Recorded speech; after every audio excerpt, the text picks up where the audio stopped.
Good evening, everyone.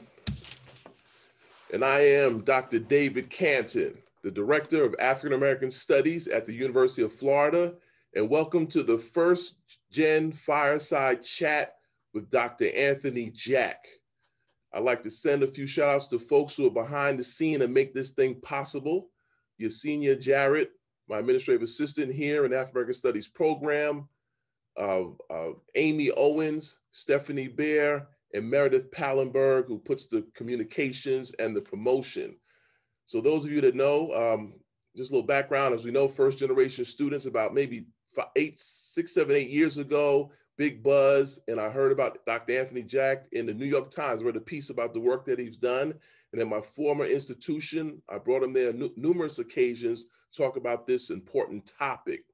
So pretty much without further ado, let me introduce the host for this evening, Ms. Brett Ball. Brett Ball is a PhD student from the College of Journalism and Communications. Her specialization is in health communication with a focus on mental health within sports culture. Her dissertation highlights how Black female student athletes' interpersonal relationships and identities shape their communication about mental health. She also is an emerging creator where she produces, directs, and edits her own web series, Ballin' with Brett, as well as other creative works. Dr. Canton, thank you so much. I appreciate the very, very warm welcome. As Les Brown says, it's a plum pleasing pleasure as well as a privilege to be able to be you all's moderator for this evening. And if anyone throughout the panel tonight have any trouble hearing me, please let me know. Obviously, living in this virtual world, we're subjective to certain technological difficulties. But without further ado, it is my pleasure to introduce Dr. Jack. Dr. Anthony Jack is a 2016 Harvard University graduate and is currently a junior fellow at the Harvard Society of Fellows and an assistant professor of education at Harvard Graduate School of Education. He holds a Schutzer assistantship professorship at the Radcliffe Institution for Advanced Study. The Privileged Poor, How Elite Colleges Are Failing Disadvantaged Students is his first book, which I cannot wait to dive into. He's also a Ford Foundation Diversity Fellow, a National Science Foundation Graduate Fellow, and currently serves on the Gates Scholarship Advisory Council for the Bill and Melinda Gates Foundation. This year, most recently, Muhlenberg College awarded him the honorary doctorate for his work in not only contributing to higher education, but absolutely transforming higher education. His research documents overlooks diversity among lower income undergraduates from undoubtedly disadvantaged and privileged poor. His scholarship appears in the Common Reader, Du Bois Review, Sociological Reform, Sociology of Education. His work and biographical profiles have been featured in the New York Times, the Boston Globe, the Atlantic, the New Yorker, the Chronicle of Higher Education, Huffington Post, The Nation, an American Conservative Magazine, and the list continues to go on. Oh, did I mention the Washington Post and Financial Times too, as well as NPR. Please join me in a virtual welcome of our guest, Dr. Anthony Jack. Dr. Jack, as we dive into to this panel today, can you give us a little bit of background from where you are, a little bit about you? I know you're from South Florida, so can you tell us a little bit about yourself? First of all, thank you for that amazing introduction. I couldn't help but smile. It's like, the energy and to be welcomed on campus in this way is an honor. So I really appreciate it. It has been a time like no other. As you mentioned, when I wrote The Privileged Poor, I was writing about first generation college students because I was writing about my own experiences, but more than just that, I was writing about how the research that we had at the time, whether in sociology, anthropology, economics, psychology, did not make room for lower income students who travel a different path to college. And that was my story because I had a football coach in high school who liked athlete students, but didn't like student athletes. And I knew I was a better student than I was an athlete. And though I went to school with Jonathan Vilma and Frank Gore and Steve Harris, the last of which actually is a UF alum, I knew that that wasn't the track for me. And so I was invested in school. And so I ended up going to Gulliver Prep, which is a private school in Miami. Now, despite being a Head Start kid, right, from the Grove, I don't know if anybody else in the conversation is from the Grove, but, you know, I went to Coral Gables Senior High School. I went to George Washington Carver Middle School and Coconut Grove Elementary. I never thought that that one little small detour through private school would put me on a totally different path to higher education, because at Gulliver, I saw the difference between not going to a good public and a bad public, but going to even a pretty good public and a private school, the kind of resource differences between the two places. And that's what years later, I saw again at Amherst, when half my classmates, you know, were talking about going to schools like Andover, Exeter, and Deerfield, and then going to a place like Amherst. So my biography, my story, was as much a foundation for my research as Pierre Bourdieu and Annette Leroux and other sociologists who laid the groundwork for understanding about how culture and inequality works. Right. No, that's very important. I'm hoping everyone here recognizes that some people, for researchers, how do you get in your research? Well, it's from life, you know, experiences, which help, you know, lead you into your research. I think is important when you talked about in your book, access versus inclusion. Can you talk a little bit about the difference? Because I know those words sometimes get crossed and. Oh, yeah.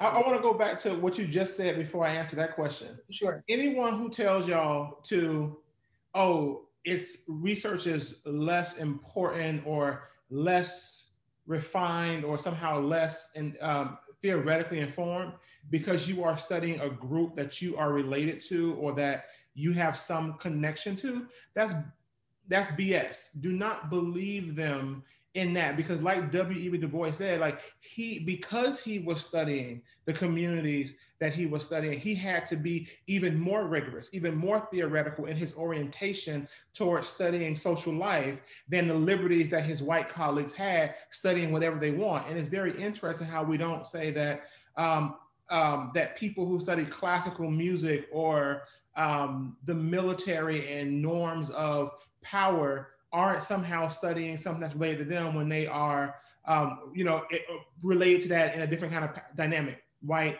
male, Christian, heterosexual, and the kind of orientation that those institutions play a role in. So it's very interesting how people like to criticize like me sociology or me psychology as being less informed when actually it is more informed, because think about the research that think about how stereotypical the research would be if we always had, not saying that this is a problem sometime, but if we always had someone gazing in from the outside saying what's going on, as compared to also having the voice of a member within the community who can have that kind of bicultural understanding of how two different worlds work and bringing our understanding of both closer together. Right. When I say in my work that access ain't inclusion, and I use that purposely, one, because language is one of our most powerful tools. So why not have fun with it when you write your first book, right? Shit, I'm just like, let's do it. Why not? But it's factual, right? Access is about gaining entry, and for colleges and university, right, gaining entry is about financial aid and admissions, and access kind of stops there. Right? Once you're admitted, many colleges wipe their hands. You go to the bursar's office, you go to the comptroller. We gave you your financial aid, we gave you your package, we're done. Like, you should be good. But inclusion is about accessing all the rights and privileges that come with that admission letter. right? Like the day after you get on campus, after they do all these orientation events and tell you, do you know we have 47 sets of twins on campus? Do you know that the most popular name for women on campus is Michelle, and the most popular name is Michael for men, and all those kind of BS orientation things? What happens after that convocation stops?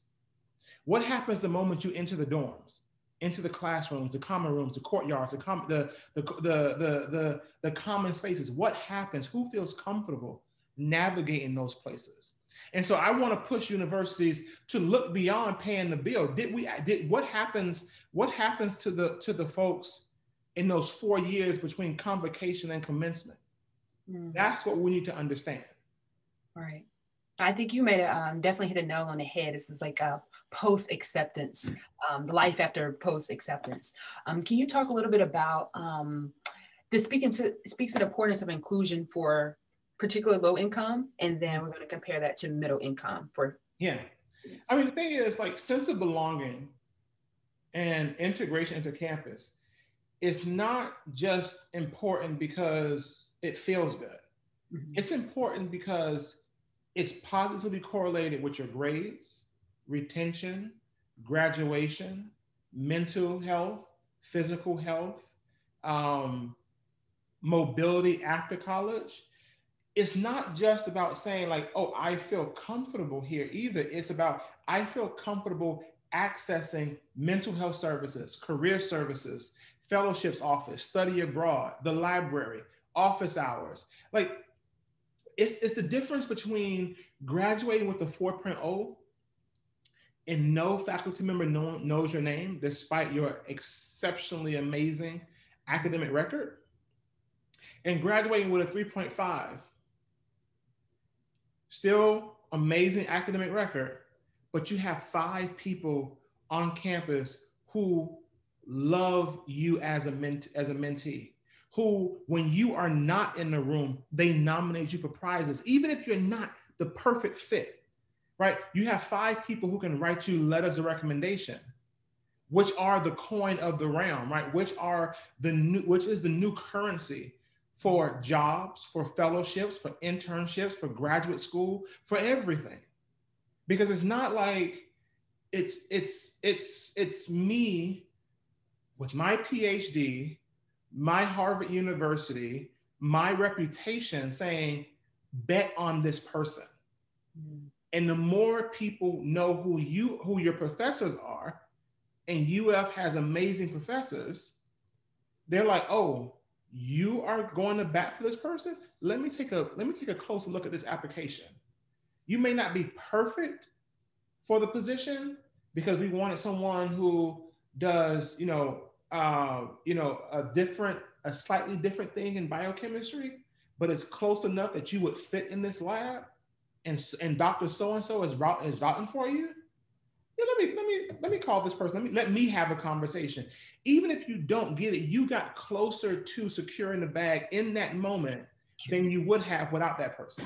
Yeah, I like definitely what you said, securing the bag. In terms of social currency, the social capital that students have, how does that look different for middle income students? Because I think there's a myth between first generations being always low income. What about, can you speak to the middle income students' experience? Yeah. So first gen does not automatically equal lower income, right? Hell, Blue Ivy is technically first gen, right? And she ain't low income worth at all, right? So if you think about it in that way, that's the extreme case, but it's one that outlines the point. And it's not always one and the same, but they are highly correlated. Mm-hmm. And the part where both groups can struggle is whether you're at a community college, a state flagship, or an Ivy League institution, everyone encounters a hidden curriculum, a system of unwritten rules and unsaid expectations when they arrive on campus.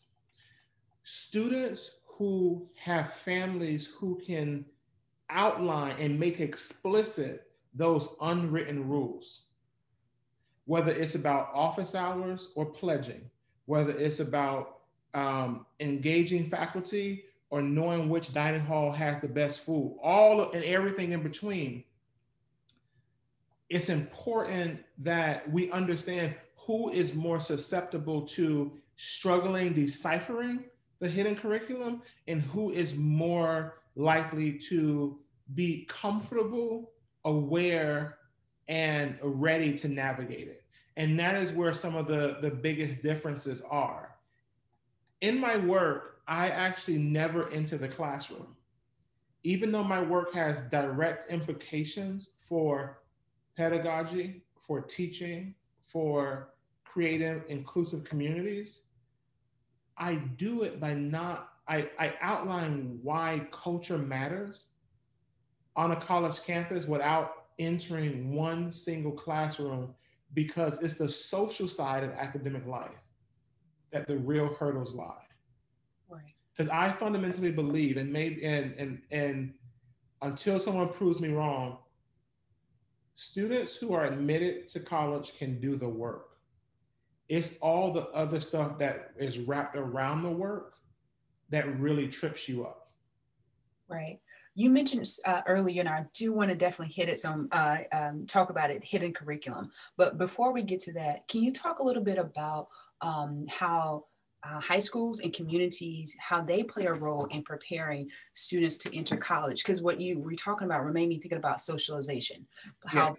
parents socialize, basically have that talk with their daughters, Black daughters and Black sons about, going into the world and how the world is riddled, with racism, how to prepare. So how do high schools and communities, what role do they play in socializing? Because we understand that greater change starts at policy level, but we also understand that could take a little while, but that immediate, I have a daily contact with my community members in high school. How can they play a role in that? I mean, the thing is, we are dealing with some truly entrenched inequalities and inequities. Mm-hmm. Right? There's a $23 billion difference between predominantly white and predominantly non-white school districts. Wow. Right? That's more than just, think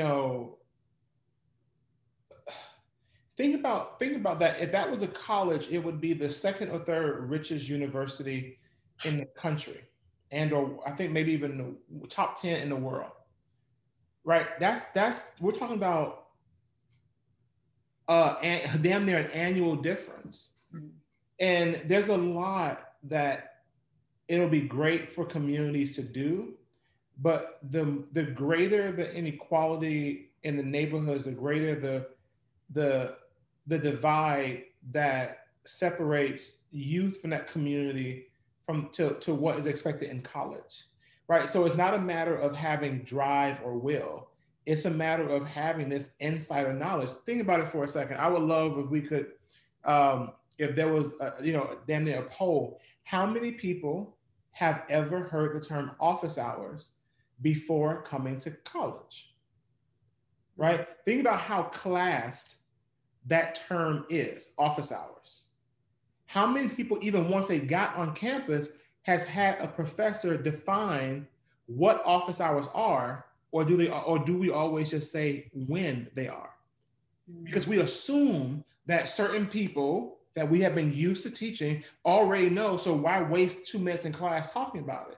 But the more we diversify our campuses, the more we have students who did not go to these boarding schools or did not have parents who also went to the college, who are legacy, or who have access to the type of schools and communities where people can disseminate knowledge, specific knowledge about college. You have a greater number of people who feel lost navigating this hidden curriculum.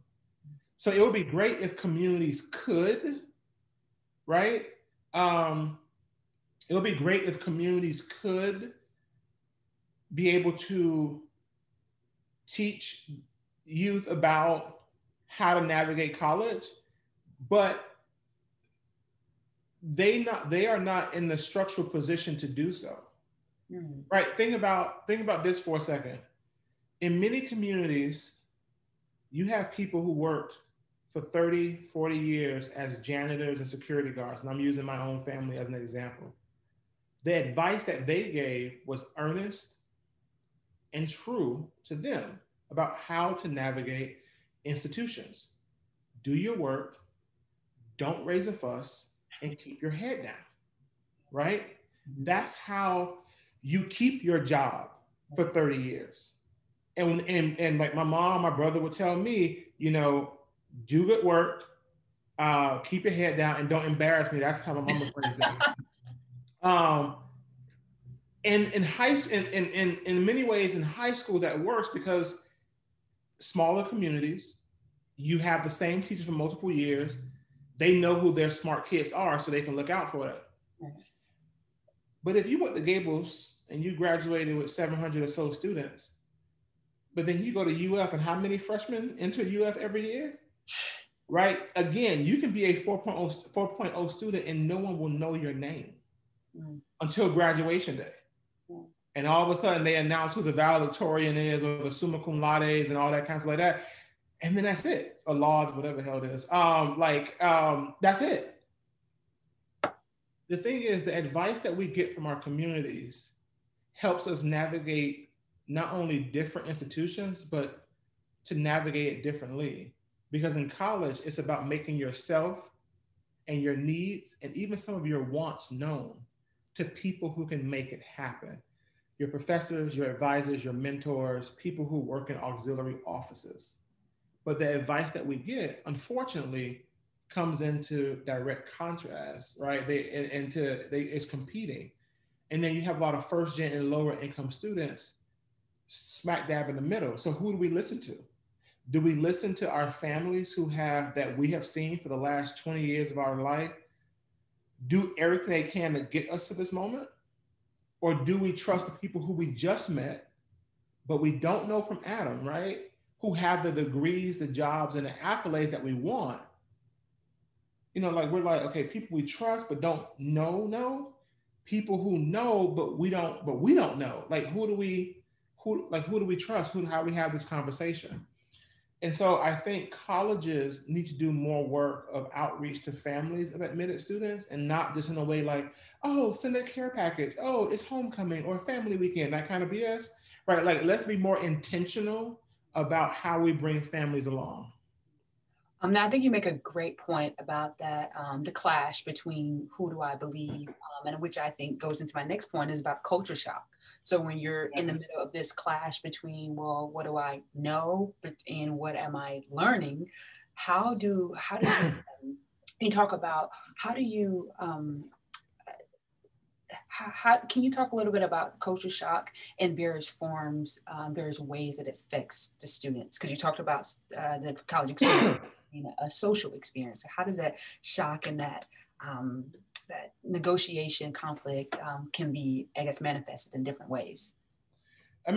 Culture shock is that strangeness and isolation that students feel when they see the contrast between what they know and what they are now asked to navigate, right? When I think about the students who came from, lower income high schools in Florida, when I think about my friends who went to the West and Jackson and Norland, other places, and then who went off to college, some of the places, they were like, everything is different. Like the way people talk, the way people dress on the easy side of thing, all the way down to the way in which, professors expect you to learn. Like they have syllabus. People are like, what the hell's a syllabus? Like, where's our work? Where no worksheets, no, just that everything becomes so different. I'll put myself on Front Street. When I got to Amherst, I thought it was a religious institution still, because everybody kept talking about fellowship. And now for me, coming from the South, fellowship means church and dinner, right? It means going to church and having food afterwards. And these people were talking about Rhodes, Marshall, Beinecke, and all, like grad fellowships for further study. But I bring up that because that was a moment of, I was fortunate that my culture shock was muted because I had a whole year of navigating Gulliver Prep before coming to college. So I got a taste right? I got a whole year of um, of practice before I had to go to the big show. And so that was an important moment for me. I was used to being around wealth, predominantly white students, um, a much more elite academic environment, but culture shock can permeate every facet of undergraduate life, from how teachers teach and the expectation that they have, to how you live on your own in a dorm or an apartment, but with people, for how you navigate sororities and fraternities, how do you navigate a number of different facets. But culture shock is something that I believe can be mitigated not by going to private school alone, but if institutions have pre-orientation programs that purposefully give students a localized knowledge of people in place. Because I'm pretty sure everybody on this call, if I were to ask them, give me 10 acronyms or nicknames of buildings or offices at UF that everybody has to go through, that would be one of the easiest assignments that people would have to have. Like every school has a shorthand, right, for their buildings. Like no one says they're going to the freshman cafeteria. People say I'm going to the Bird. No one says they're going to the Office of Career Services. They say OCS. But if you are someone who has never been on campus, you have no idea what these letters mean. It's just an alphabet soup of nothing. And so how do we begin to demystify some of this? How do we make explicit and explain? And in doing so, it changes our orientation. We go from perpetuating the status quo to questioning what we take for granted about it. And that really helps students. I definitely want to comment on your comment earlier about language and just fellowship. I was a student athlete at the University of South Carolina, and I'm from Mississippi. And so I understand being from the South and the term fellowship mean, but I went to a private school and we were socialized and prepared to have study hall. So when I got to college, there were athletes, a time of the day that the athletes had to go to study hall. And some of my peers were like, study what? The hall? Is that the name of the building? So just even in terms of the language, you're absolutely right. If you're not prepped before, it can alter how you even process and, like you said, affect, academically. I want to take it a little bit local. These schools, Cambridge Rindge in Latin, near your area in Boston. They're two different type of school, but I guess maybe for those who from South Florida, and since you're from South Florida, could you provide an example of those two type of schools and how, what students should expect in terms of different graphics once they get to college, if they're coming from two different schools similar to Cambridge Ridge and Latin? You have to somehow read between the lines of the demographics that they put on the website. Mm-hmm. So I remember one student, we were talking, they were like, 53, schools like Harvard and Princeton love to say 53% of our students receive financial aid. And then you got to think about that for a second. That means 47% don't. Right? And so we don't ever think about the flip side of some of the statistics that people say. That means that 47% of the people at the school can't afford to, by whatever calculation, can't afford basically $60,000 a year for 4 years to go to tuition alone. And you have to think about like what kind of space, what kind of students the university is accustomed to teaching.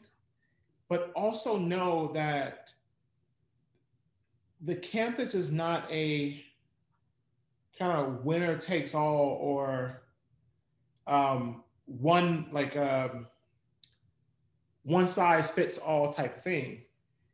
There are different communities within the larger community, right? There's communities, little c, within the big C community. Right. There are a number of different affinity groups.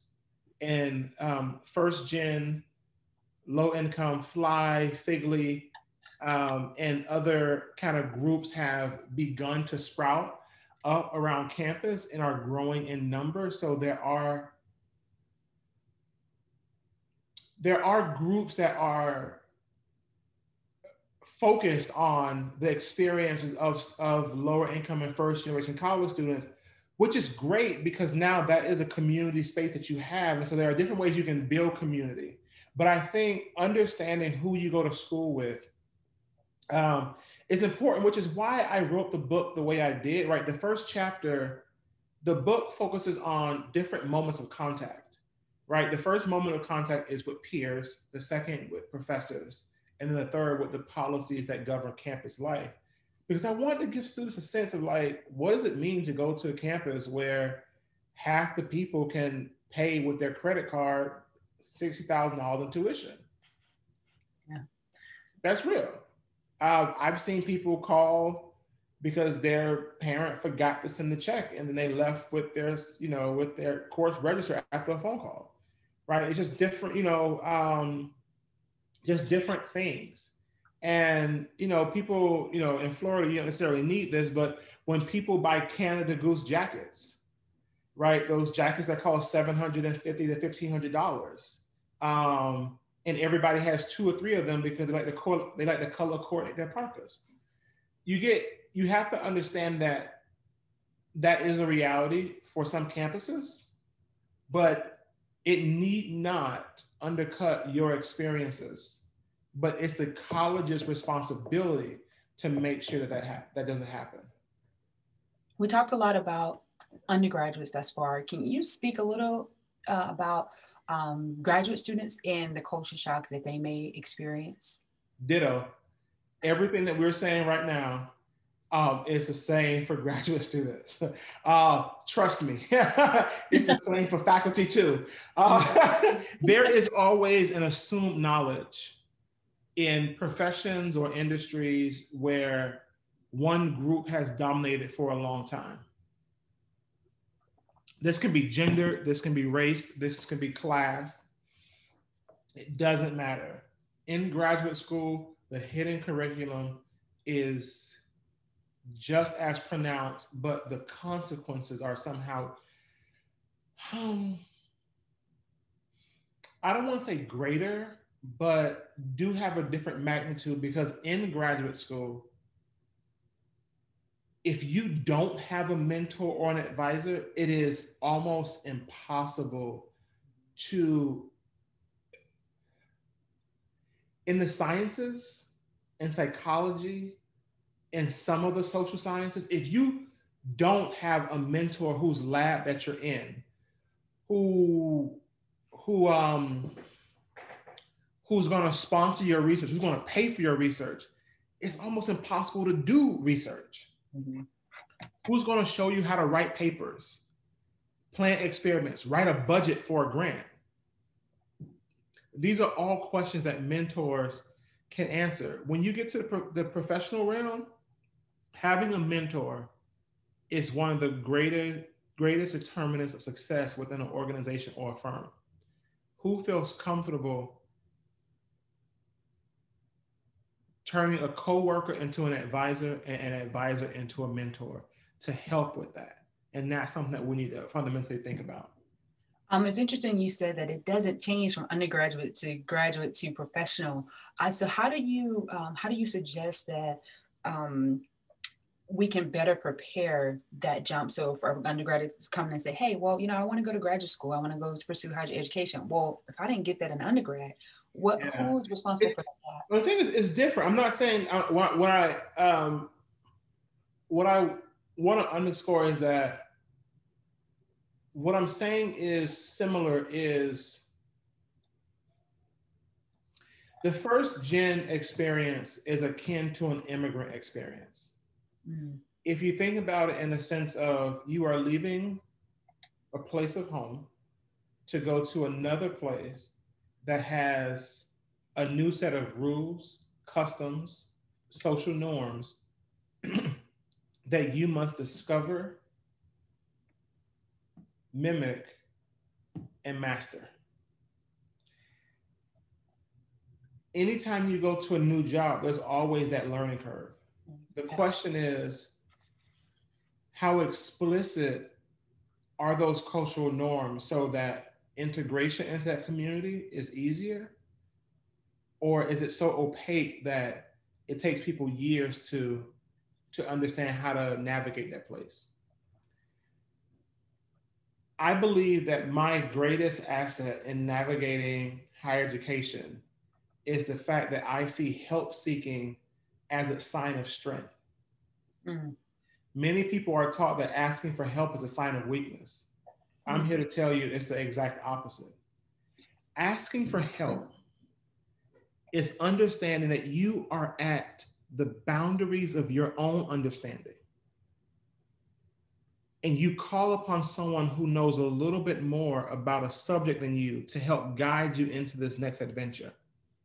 Or you know that this next step is better done with others than alone to be successful, right? Help seeking is being aware enough, and I would even go say as being smart enough to know that every question cannot be answered by one person.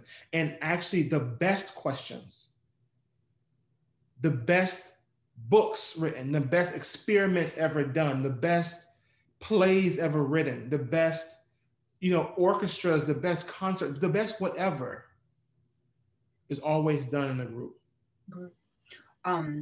I want to go back. I'm glad you mentioned that because I before we go to the next thing, you talked about asking for help. And I think, do you believe, and this is just personal opinion, that when a student reaches the boundaries of what they could provide, do you think there's maybe an embarrassment associated with certain group in which they, instead of asking for help, will return back, their home and community? Do you think there's a stereotype or a barrier that maybe plays with their mental that can prevent them from? Yeah, and I want people to shake that off as much as possible.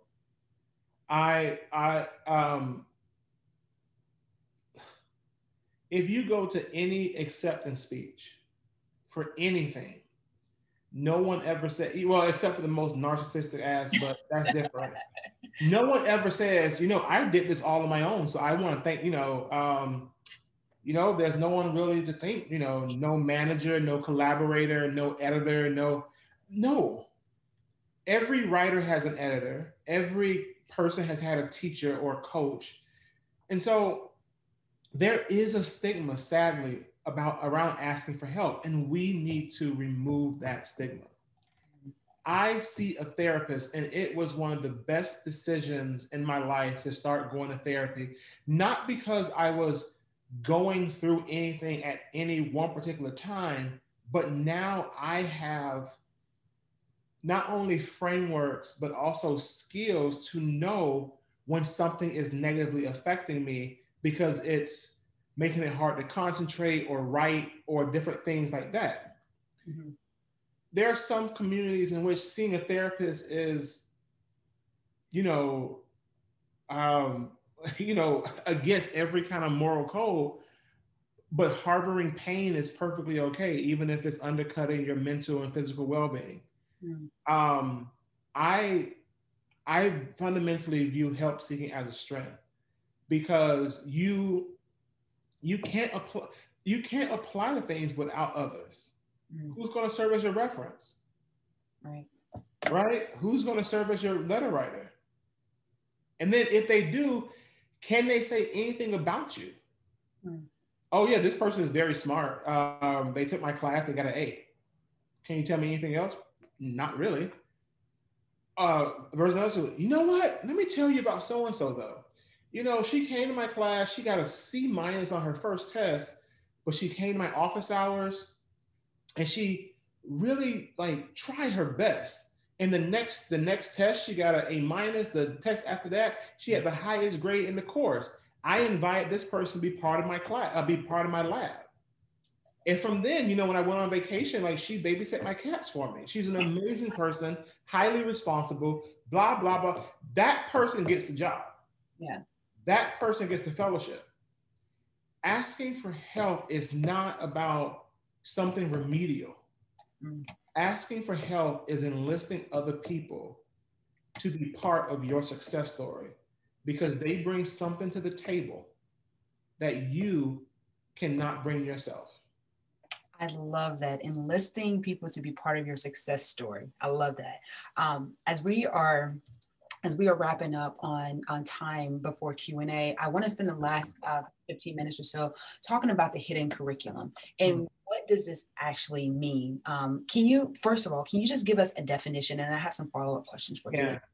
To me, the hidden curriculum is that system of unwritten rules and unset expectations that new members are expected to abide by, but have no idea of. Okay.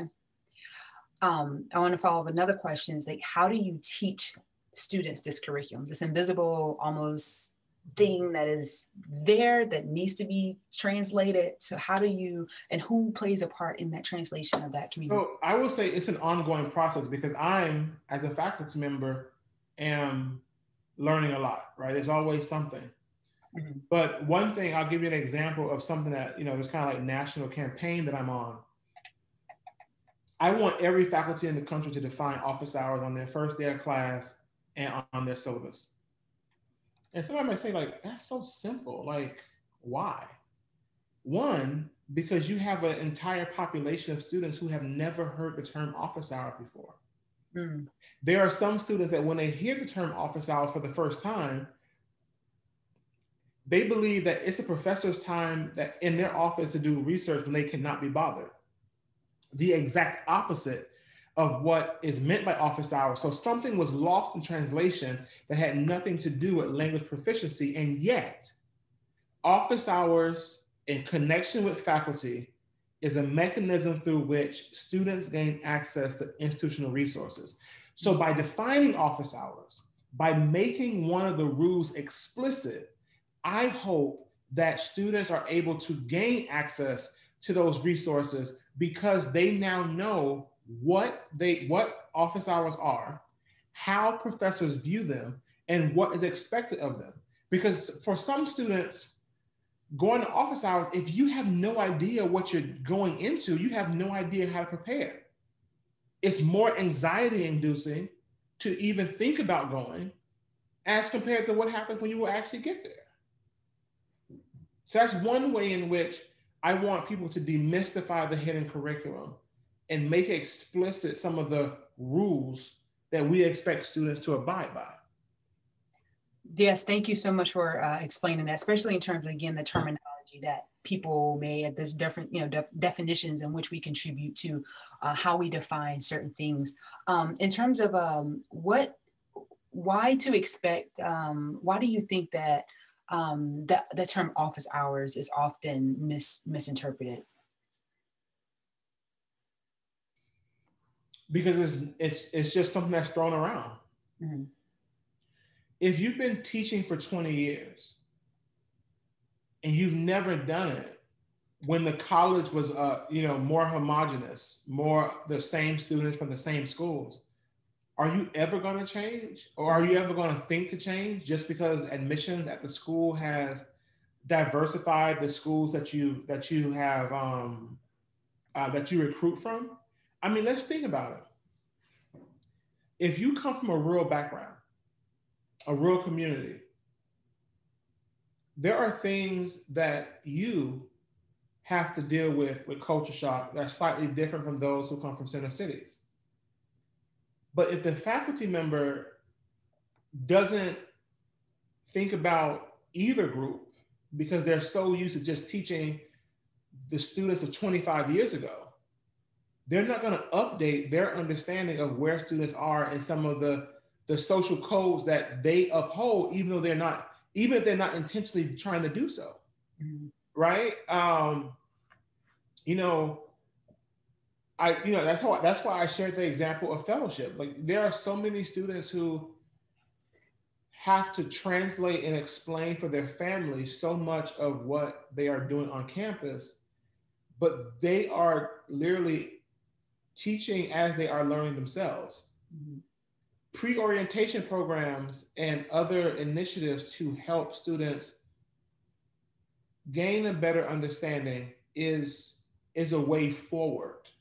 Because again, it gives students a localized knowledge of both people and place. Place, yeah. Is there, you talked about social codes. Is there another, or can you provide us a list of other terminologies that students should necessarily know before they enter the college? Oh, I mean, yeah, I'm trying to think about like what I put in the book. Okay, again, I'll put myself on Front Street. Okay, okay. I had never heard the term bursar's office until I watched Hamilton. Right? I had no idea what a bursar was. And that's one place where you better know because you got to get your money right. Right. And so like just things like, right. And so, you know, it can be something as mundane as syllabus. And that may seem like, well, everyone knows what a syllabus is. Not if you went to a high school where they taught to the FCAT, right? Where there was no long-term plan for the semester. You got weekly assignments. Fellowship, syllabus, office hours, prereq, right? So prerequisite. And some things like, yeah, when you look in the definition, you can maybe put one and one together, but that's not always. And so what happens if we return to basics? That is a question that I always push universities to do. Yeah, I mean, there, you know,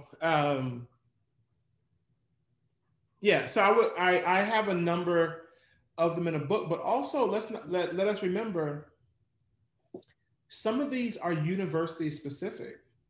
It's true. Right. So they're not all. It's not all that's universal. So the acronyms that we throw out also sometimes need to be decoded because it becomes so easy to talk in shorthand that we forget that not everyone understands it. Yeah, I really like that acronyms becoming decoded because, and having that being the university responsibility. I want to ask the last question before we hop into Q&A. How do you envision graduation requirements to include a course in African-American studies at UF and other American institutions of higher education? The assumption here is that knowledge can change racist behaviors. So that's, I guess, kind of put in the hidden curriculum family, but also what would be your perception on that? You know, the interesting thing is I'm of two minds about it. Okay, let's hear. Because one thing that I hate about the current climate that we're in is the further balkanization of ethnic studies, African American studies, Asian studies, Latino studies into these little islands that go off, you know, that are somehow separate from right core learning, where it needs to be made a requirement to be made important. When if all of your classes took history seriously, you would learn about Henrietta Lacks in your biology and immunology course. You would learn about the women and the women of color in your science courses. You would learn about the scientists, the groundbreaking work of women and women's in science. You will learn about. It's like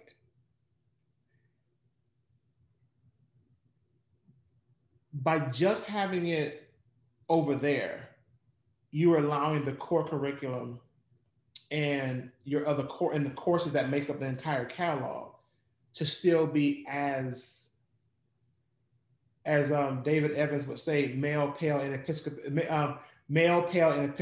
right? In their syllabus orientation. The fact that you don't have to read Toni Morrison and be an English major. You don't have to engage with James Baldwin and be a literary theorist. You don't have to engage with Junot Diaz and think about short stories, right? N.K. Jemisin, if you want to be a speculative fiction person.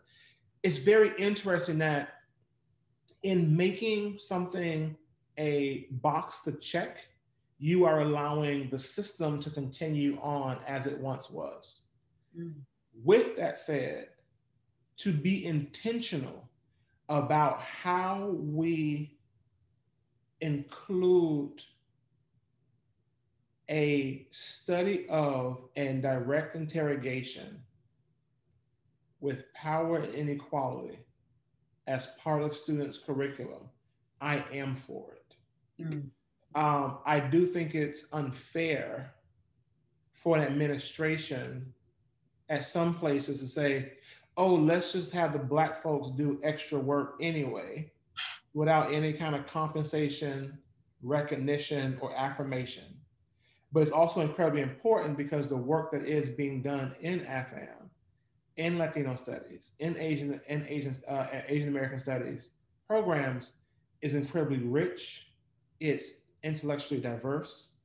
It's incredibly important. So I'm always of two minds. And I also went to a school that had no requirements for graduation. So I love the self-exploration, but I also love the intentionality and how some schools don't want it to be just a program or just one class, but have it much more integrated into the learning that every student has.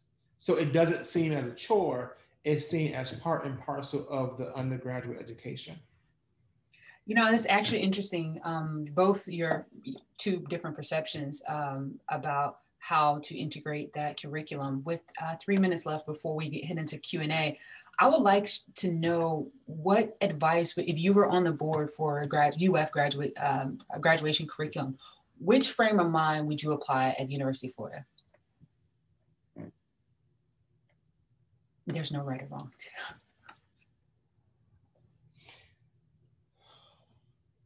I'm trying to, I wonder if I can answer that question in a vacuum.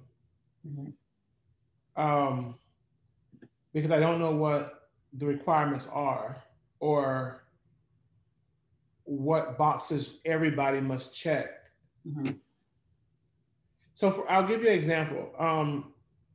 When Harvard redid their curriculum, everyone has to take a course that satisfies the requirement of a history of the past as part of the general education. So they didn't mandate that you had to take a history course, but you had to take a class that dealt with history. And I wonder for me, if I'm influenced by my two institutions framework, one that had no requirements and the other that had general groupings. And so I'm not sure I can answer that question in a vacuum. Now, if you told me like, well, everybody has to take a Shakespeare course, and I'm saying, hell yeah, everybody can take a Black Studies course. That's different. Yeah. Especially when they're not talking about Shakespeare's understanding of difference and stuff like that. But to just say that, oh yeah, I don't know if I can answer that question in the vacuum. Mm-hmm. Oh, that's understandable. Well, we're right at the Q&A.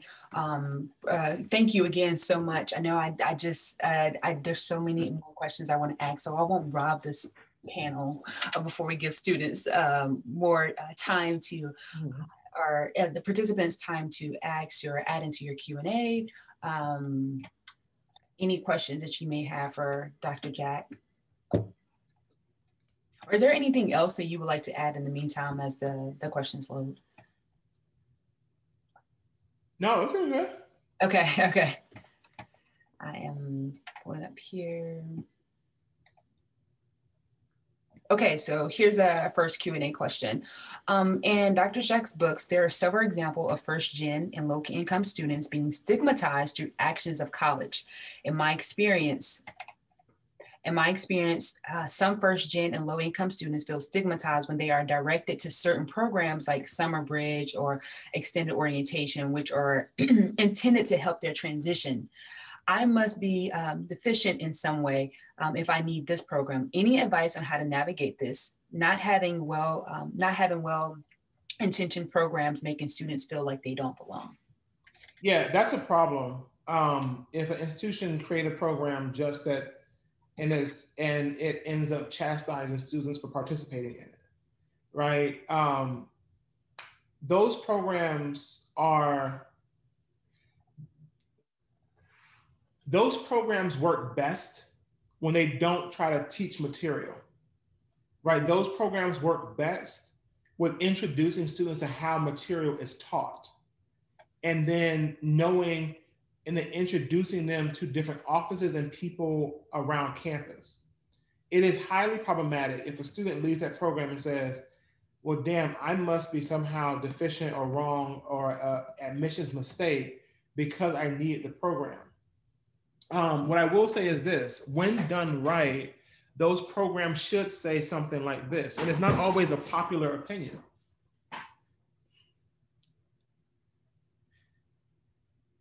You were admitted because you fit the criteria of a student that we want, your drive, your energy, your grades.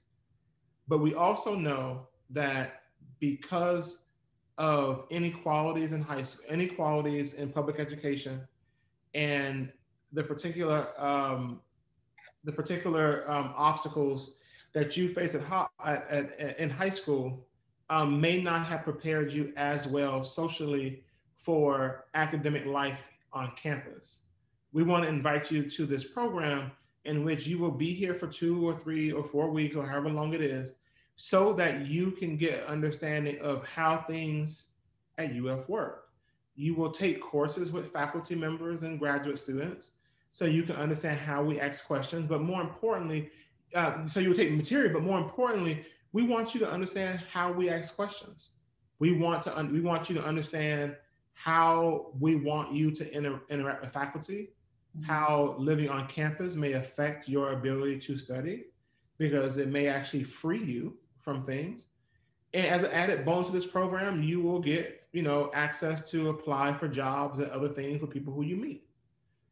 It's the paternalism in education when people try to hide or not talk about certain things because we don't want to embarrass certain people. We know if our high school was good.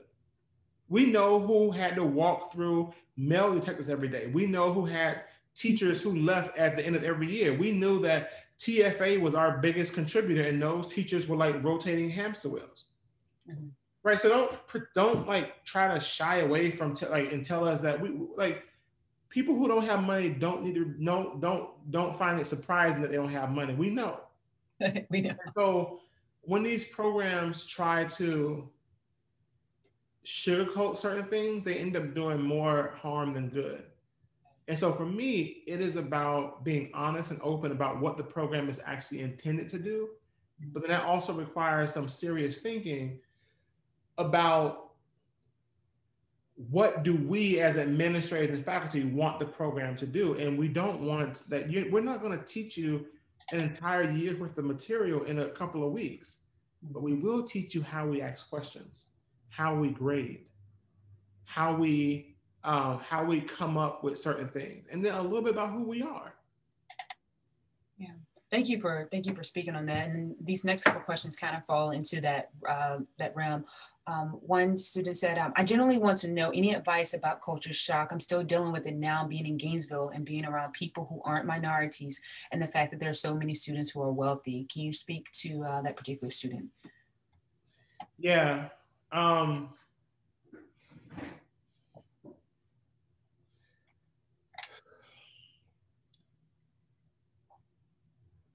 There's no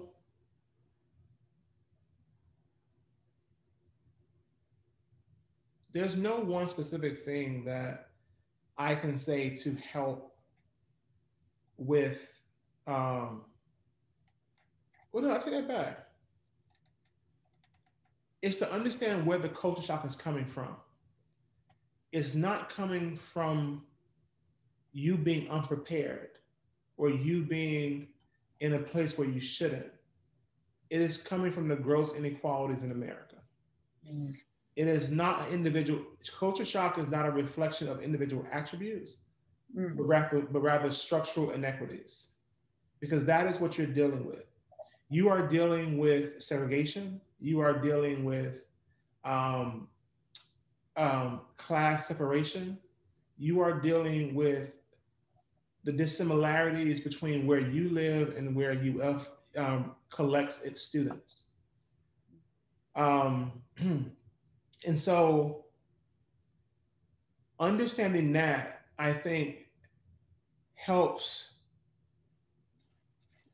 students remove the weight of saying, I should be feeling better, but because I'm not, somehow something's wrong with me. No, something's wrong with this damn country. The fact that there's that $23 billion difference. The fact that a Black family in America that makes $100,000 a year lives in as disadvantage of a neighborhood as a white family that makes $30,000 a year. That is literally the reality of America. That is the foundation of culture shock, because UF only is so strange and so uncomfortable because of the distance socially and culturally between where you're coming from and where you are now. And that is the reality. It's not an individual attribute. It's about structure. I like that. I see, like, in an equation, structural inequalities over individual attributes. The next question. Now, what I will say I'm not trying to be lighthearted with your question, but if it was one or two shows that helped me make sense of Amherst and Gulliver and Harvard, it was Gossip Girl. And probably Elite Now, because I was just like, the way in which we have these fictional portrayals of wealth was a very interesting kind of peek inside what ended up actually happening a lot at Amherst, when people start talking about going to vacation in the middle of the semester, taking final exams in Aruba, going to Europe for weekends and all kind of stuff like that. It's because we have seen such little of the world, and then to be like thrown into it 24/7 only heightens the feeling of difference and alienation. But understanding that really helped. And the last thing I would say is, just because they got money does not mean that they are all right. Some of the wealthiest students on campus are also the dumbest. Some of the wealthiest students on campus are also the most insecure, or those who are using their outward displays of wealth to either buy friends, buy social clout, or the like, to be seen as okay, but internally they are struggling.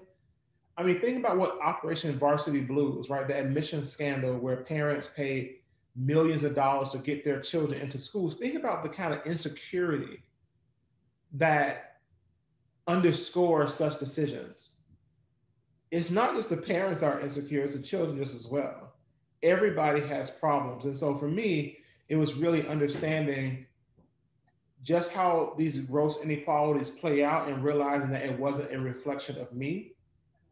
And also looking at getting a glimpse of how the other half lives was something I was just like, oh, that's interesting. Yeah. Another question says, how do we deal with feeling like we got in only because we're adding to diversity? I've been told by a student that they are grateful that I add to the diversity in their space.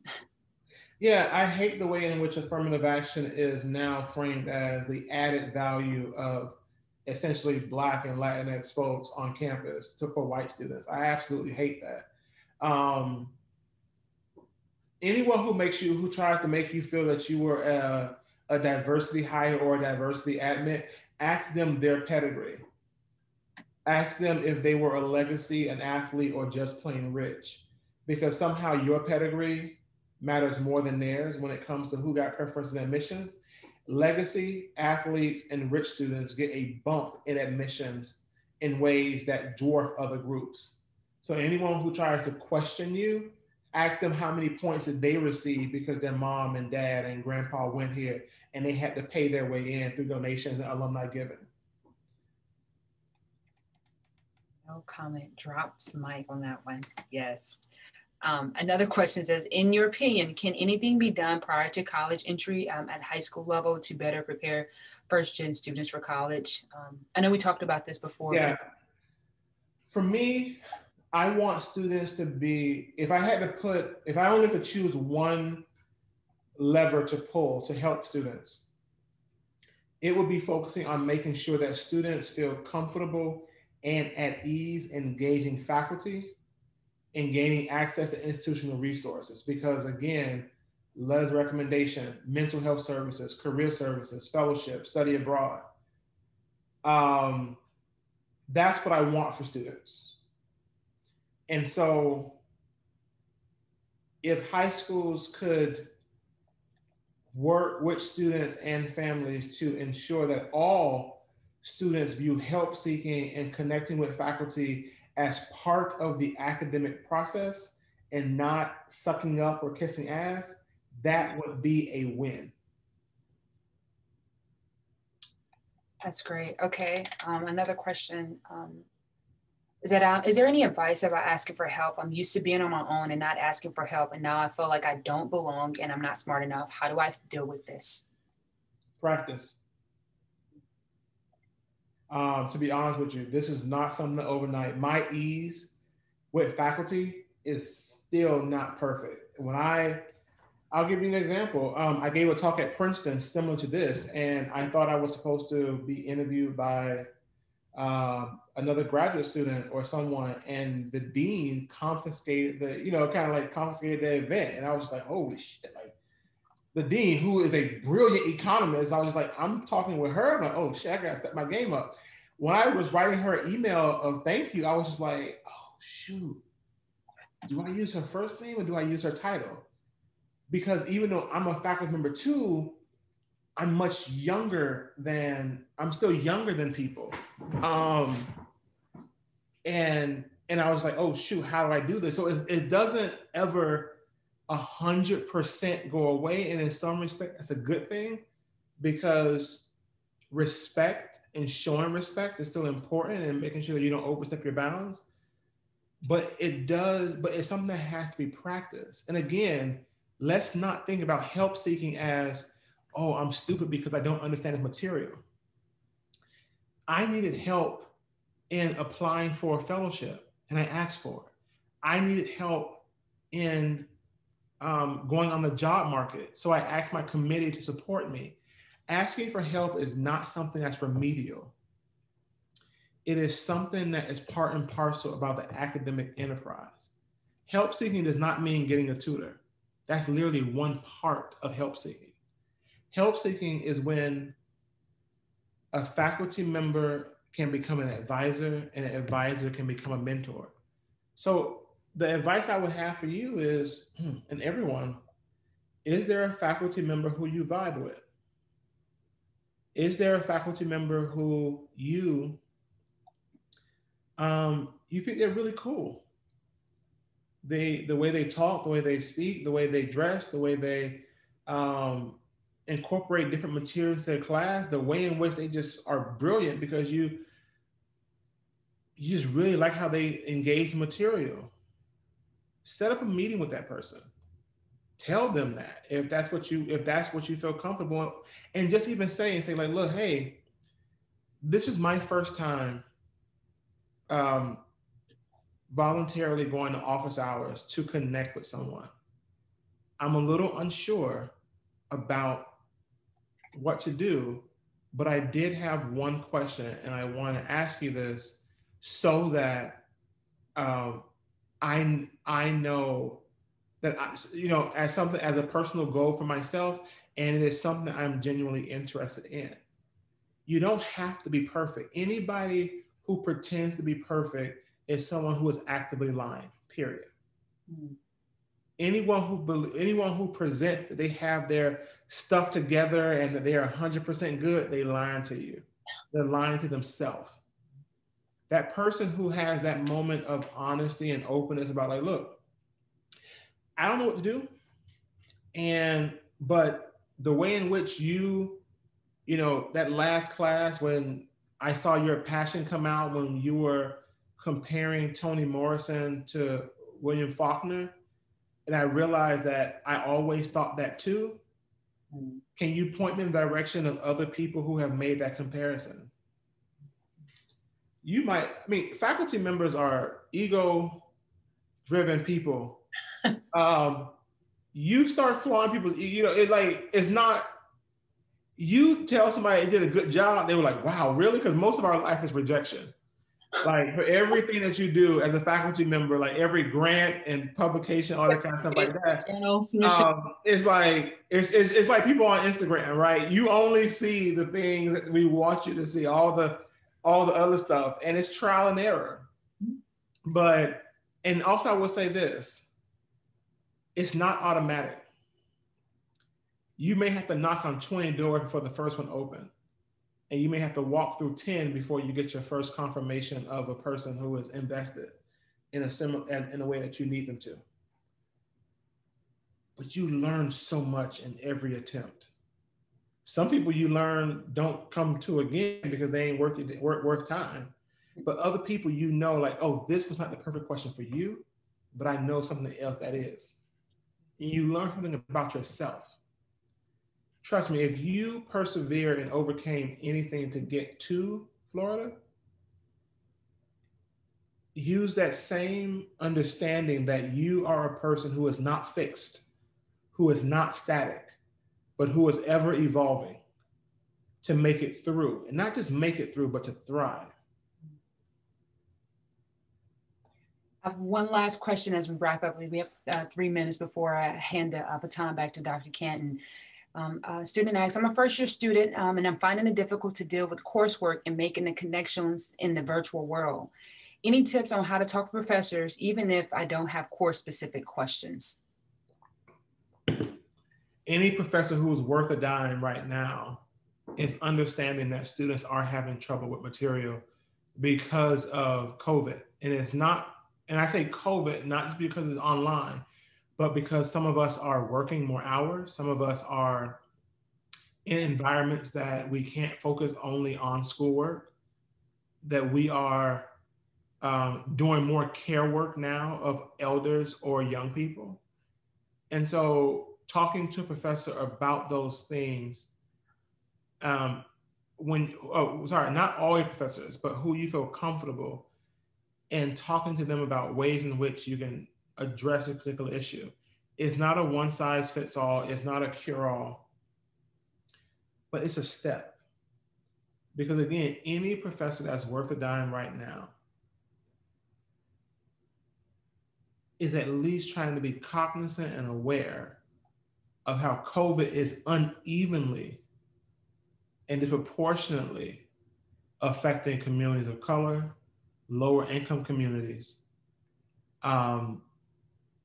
around the country.